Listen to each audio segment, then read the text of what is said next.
हाय, आज की पोएम है the lake isle of Innisfree, जिसे लिखा है W.B. येट्स ने। Let me tell you something about Innisfree. The place mentioned in the poem is a real place near Ireland coast. It is a small uninhabited island in County Sligo. So as a child, the poet used to go there on vacation. This is a bit personal poem. Now, before I start the poem, let's know why the poet wants to go there.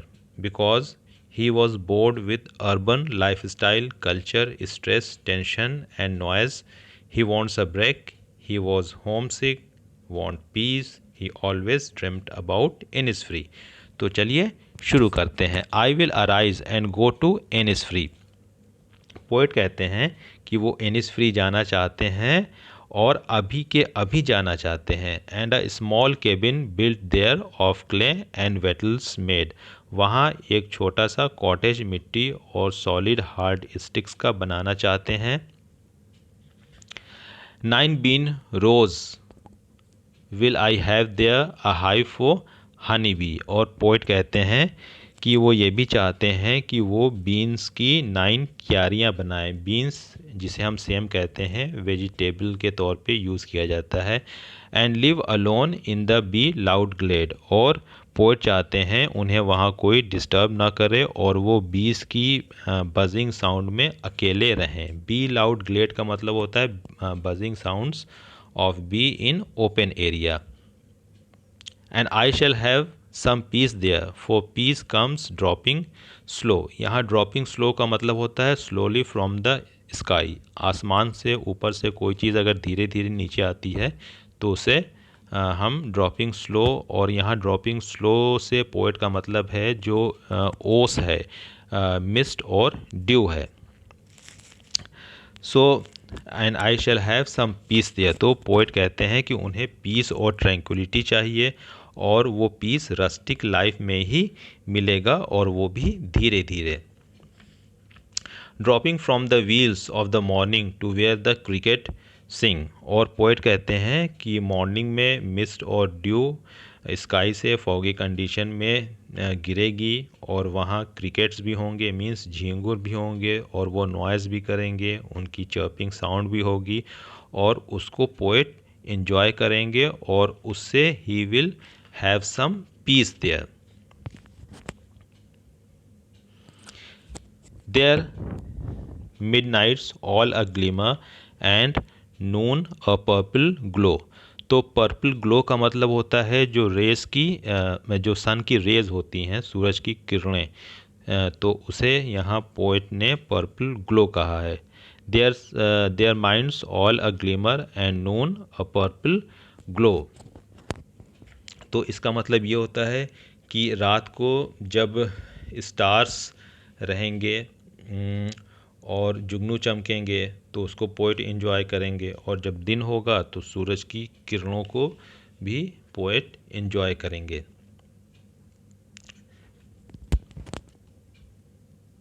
And evening full of linnet's wing, और poet कहते हैं कि शाम को जब वो लिनेट्स को देखेंगे, लिनेट एक टाइप की बर्ड होती है जो कि यूरोपियन कंट्रीज़ में होती है, तो उन बर्ड्स को देखना भी एक एन्जॉयमेंट से कम नहीं होगा। ये बर्ड स्मॉल होती हैं और ब्राउन कलर्ड की बर्ड्स होती हैं। I will arise and go now for always day and night. यहाँ डे एंड नाइट का मतलब होता है हमेशा, ऑल द टाइम। तो पोएट अब ये एक तरह से डिटरमाइंड हो चुके हैं और वो इनिसफ्री जाना चाहते हैं।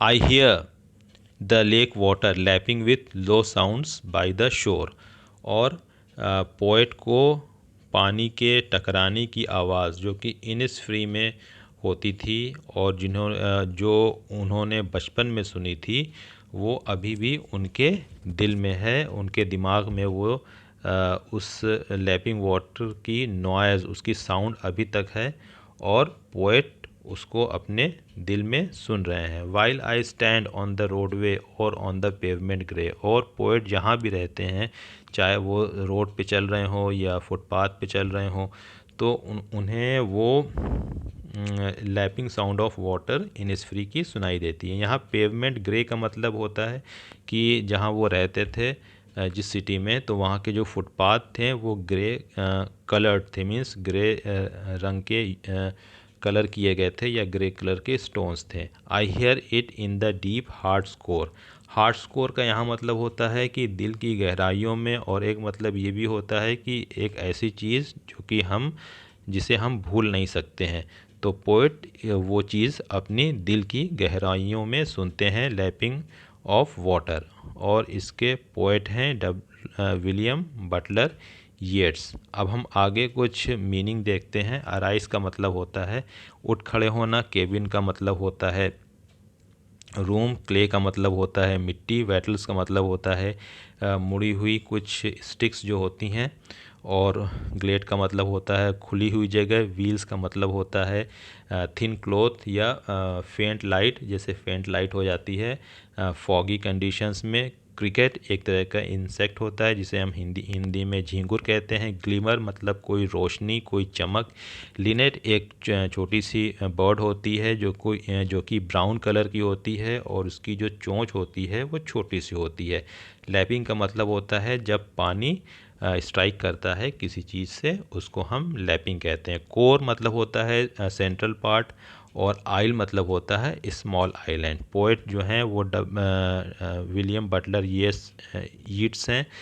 He was born in 1865 and died in 1939। इन्हें नोबेल प्राइज़ मिला था 1923 में। अब आइए कुछ देखते हैं फ्रेजेस। बी लाउड ग्लेड का मतलब होता है हनी बीज की भनभनाहट की आवाज़ किसी खुले एरिया में। ड्रॉपिंग स्लो मतलब ऊपर से आसमान से कोई चीज़ अगर गिरती है तो उसे ड्रॉपिंग स्लो का वर्ड दिया है इस पोएम में पोएट ने, मतलब कि ड्यू हो गया या मिस्ट हो गया। पर्पल ग्लो का मतलब होता है कि किरणें, सूरज की जो रोशनी होती है उसकी किरणें होती हैं, उसे पर्पल ग्लो कहा है पोएट ने इस पोएम में। नाइट एंड डे का मतलब होता है हमेशा, all the time. Pavement grey मतलब कि जहाँ पोएट रहते थे जिस सिटी में, तो वहाँ के फुटपाथ जो थे वो ग्रे कलर के थे। हार्ट स्कोर मतलब होता है अनफॉरगेटेबल, ऐसी चीज़ जिसको हम भुला नहीं सकते हैं। और दिल की गहराई भी मतलब होता है। Wheels of the morning means morning में जो एक तरह की व्हील हो जाती है, मतलब एक तरह की जो धुंध हो जाती है, तो उसका मतलब होता है कि जो ड्यू टू फॉग या क्लाउड की वजह से जो धुंध हो जाती है। अब हम देखते हैं कि पोएम का नेचर क्या है। तो ये पेस्टोरल पोएम है। पेस्टोरल पोएम वो होती है जब कोई इंसान अर्बन लाइफ स्टाइल मीन्स शहरी ज़िंदगी से भागना चाहता है, वो वहाँ से छुटकारा पाना चाहता है और एक ऐसे पीसफुल एटमॉस्फेयर या प्लेस में रहना चाहता है कि जहाँ उसको शहर की भागा दौड़ी ना मिले, तो उसे पेस्टोरल पोएम कहते हैं। इसी तरीके से जो पोइटिक डिवाइसेस यूज़ हुए हैं वो देखते हैं। राइम स्कीम जो है ए बी यूज़ हुई है। इसी तरीके से अगर हम देखें मीटर, तो दोनों टाइप के मीटर यूज़ हुए हैं, हेक्सामीटर और टेट्रामीटर। जो लॉन्ग लाइंस हैं उसमें हेक्सामीटर यूज़ हुआ है, जो शॉर्ट लाइंस हैं उसमें टेट्रामीटर यूज़ हुआ है। लिटरेरी डिवाइसेस देखते हैं। इमेजरी जब पोएट एक इमेजिनेशन क्रिएट करने की कोशिश करता है रीडर्स के माइंड में। Cabin, clay, wattles, bean, hive, honey bee, cricket, moon, evening, midnight, linnet, roadway, pavement, तो ये सब इमेजरी है। क्योंकि जब हम इन वर्ड्स को पढ़ते हैं या देखते हैं तो हमारे दिमाग में एक इमेजिनेशन, एक पिक्चराइजेशन क्रिएट होता है। जैसे अगर हम हनी बी पढ़ेंगे या तो हमें मधुमक्खी का एक विजुअलाइजेशन, एक पिक्चर ब्रेन में क्रिएट हो जाएगी। इसी तरह से अगर मून, तो मून की पिक्चर क्रिएट हो जाएगी, तो उसे हम इमेजरी कहते हैं।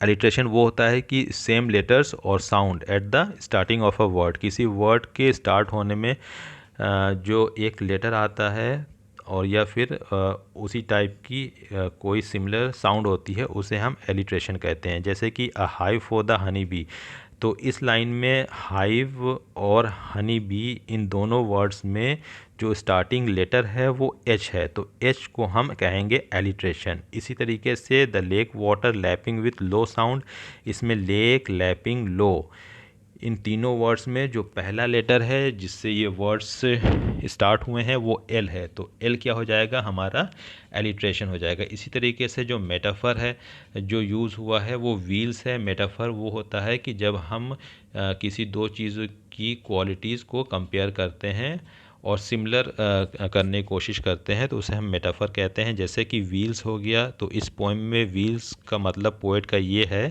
कि उसको कंपेयर किया है क्लाउड और फॉग से। इसी तरह से हम देखें रिपीटिशन है। रिपीटिशन मतलब जब एक ही लाइन या वर्ड बार बार रिपीट पोएट करता है तो उसको हम रिपीटिशन कहते हैं। जैसे आई will arise and go now, ये फर्स्ट और 9th लाइन में पोएम की यूज़ हुआ है।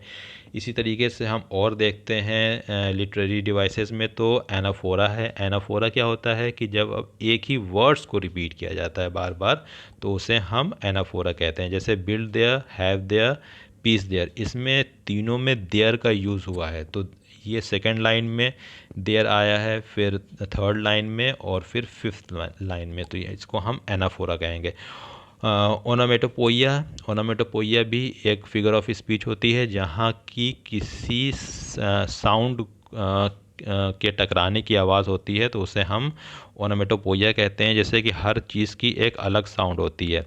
जैसे कि अगर चाबी के गुच्छों की बात कर ले, बंच ऑफ कीज़, तो उसको एक अलग साउंड होगी। इसी तरह से अगर कॉइन ऊपर से हम ज़मीन पे गिराएंगे हार्ड सरफेस पे तो उसकी एक अलग साउंड होगी।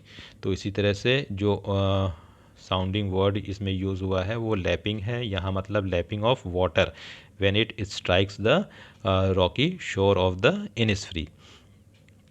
अब आइए देखते हैं एक और लिटरेरी डिवाइस, तो इसमें पर्सोनिफिकेशन है। तो पर्सोनिफिकेशन क्या चीज़ होती है कि जब हम एक नॉन लिविंग थिंग को लिविंग थिंग से कंपेयर करते हैं तो उसको हम पर्सोनिफिकेशन कहते हैं। व्हील्स ऑफ द मॉर्निंग, तो व्हील्स ऑफ द मॉर्निंग एक नॉन लिविंग थिंग है, लेकिन पोएम ने इसको किस चीज़ से कंपेयर किया है, तो यहाँ morning is personified as a lady whose face is covered by a veil. तो इस तरह से व्हील्स ऑफ द मॉर्निंग को एक लेडी से पर्सोनिफाइड किया है, जैसे कि उसका भी फेस ढका रहता है। तो इस पोएम का सेंट्रल आइडिया है कि go back to nature means हमको फिर से नेचर की तरफ वापस जाना चाहिए ताकि हमें मन की शांति मीन्स पीस एंड ट्रैंक्विलिटी मिल सके। इस पोएम को लिखा था विलियम बटलर येट्स ने 1988 में, जब वो लंदन में रहा करते थे, और ये पोएम पब्लिश्ड हुई थी 1890 में। So that was the full explanation of the poem the lake isle of Innisfree, और साथ ही साथ मीनिंग भी थे, फ्रेजेस भी थे, सेंट्रल आइडियाज़ भी थे, और ये पोएम कब पब्लिश हुई थी। So guys please share, like and subscribe my channel and share this video to all your friends. Bye.